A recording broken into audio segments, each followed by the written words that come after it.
BJP ಯತ್ನಾಳ್ರನ್ನ 6 ವರ್ಷಗಳ ಕಾಲ ಉಚ್ಚಾಟನೆಯ ಬೆನ್ನಲ್ಲೇ ಈಗ ಬಿಜೆಪಿಯ ವಿರುದ್ಧ ಯತ್ನಾಳ್ ಮತ್ತೆ ಗುಡುಗಿದ್ದಾರೆ. ಅಮಾನತು ಬೆನ್ನಲ್ಲೇ ಸರಣಿ ಟ್ವೀಟ್ ಮಾಡಿದ್ದಾರೆ ಯತ್ನಾಳ್. ಬಿಜೆಪಿ ವಿರುದ್ಧ ಕೆರಳಿ ಕೆಂಡವಾದ ಹಿಂದೂ ಹುಲಿ. ನೇರವಾಗಿಯೇ ಬಿಎಸ್ವೈ ವಿರುದ್ಧವೇ ವಾಗ್ದಾಳಿಯನ್ನು ನಡೆಸಿದ್ದಾರೆ. ಬಿಜೆಪಿ ಕುಟುಂಬ ರಾಜಕಾರಣದಲ್ಲಿ ಮುಳುಗಿದೆ, ಅಡ್ಜಸ್ಟ್ಮೆಂಟ್ ರಾಜಕಾರಣ ಎಂದು ಹಿಂದೂ ಹುಲಿ ಬಸನಗೌಡ ಪಾಟೀಲ್ ಯತ್ನಾಳ್ ಗುಡುಗಿರುವಂತಹದ್ದು. ಸರಣಿಯೋಪಾದಿಯಲ್ಲಿ ಯತ್ನಾಳ್ ಟ್ವೀಟಾಸ್ತ್ರಗಳನ್ನು ಪ್ರಯೋಗ ಮಾಡಿದ್ದಾರೆ. ನೇರವಾಗಿ ಬಿಎಸ್ವೈ ಕುಟುಂಬದ ವಿರುದ್ಧ ಬಿಜೆಪಿ ಕುಟುಂಬ ರಾಜಕಾರಣದಲ್ಲಿ ಮುಳುಗಿದೆ, ಅಂದರೆ ಫ್ಯಾಮಿಲಿ ಪಾಲಿಟಿಕ್ಸ್ ನಡೆಸ್ತಾ ಇದೆ, ಅಡ್ಜಸ್ಟ್ಮೆಂಟ್ ರಾಜಕಾರಣ ಎಂದು ಗುಡುಗು. ಅದು ಬಿ.ವೈ. ವಿಜೇಂದ್ರ ಮತ್ತು ಡಿ.ಕೆ. ಶಿವಕುಮಾರ್ ಅಥವಾ ಬಿ.ವೈ. ವಿಜೇಂದ್ರ ಮತ್ತು ಸಿದ್ದರಾಮಯ್ಯ, ಅಥವಾ ಬಿಜೆಪಿ ಮತ್ತು ಕಾಂಗ್ರೆಸ್ ಅಡ್ಜಸ್ಟ್ಮೆಂಟ್ ಪಾಲಿಟಿಕ್ಸ್ ಅನ್ನೋ ಥರದಲ್ಲಿ ಮಾತನಾಡಿದ್ದಾರೆ. ಇನ್ನು ಬಿಜೆಪಿಯ ವಿರುದ್ಧ ಯತ್ನಾಳ್ ಗುಡುಗಿರುವಂತಹದ್ದು ಅಮಾನತು ಬೆನ್ನಲ್ಲೇ ಸರಣಿ ಟ್ವೀಟ್ಗಳನ್ನು ಮಾಡಿ ಆಕ್ರೋಶವನ್ನು ವ್ಯಕ್ತಪಡಿಸಿದ್ದಾರೆ.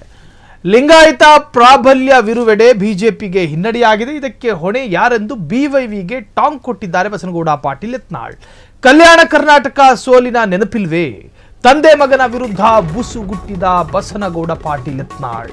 ಪಕ್ಷದ ಆರಂಭದಿಂದ ಈಗಿನವರೆಗೆ ವಿದ್ಯಮಾನಗಳೇನು ಹೇಳಿ ನೋಡೋಣ. ಬಿ ಶಿವಪ್ಪ, ಮಲ್ಲಿಕಾರ್ಜುನಪ್ಪ ಹೆಸರೇಳಿ ಟ್ವೀಟಾಸ್ತ್ರವನ್ನ ಪ್ರಯೋಗ ಮಾಡಲಾಗಿದೆ. ಮೊನಚು ಮಾತುಗಳಿಂದ ವಿಜಯೇಂದ್ರಗೆ ಯತ್ನಾಳ್ ಕೌಂಟರ್ ಕೊಟ್ಟಿದ್ದಾರೆ. ನಿನ್ನೆಯಷ್ಟೇ ಬಸನಗೌಡ ಪಾಟೀಲ್ ಯತ್ನಾಳ್ರನ್ನ ರಾಷ್ಟ್ರೀಯ ಶಿಸ್ತು ಸಮಿತಿ ಉಚ್ಚಾಟನೆ ಮಾಡಿ 6 ವರ್ಷಗಳ ಕಾಲ.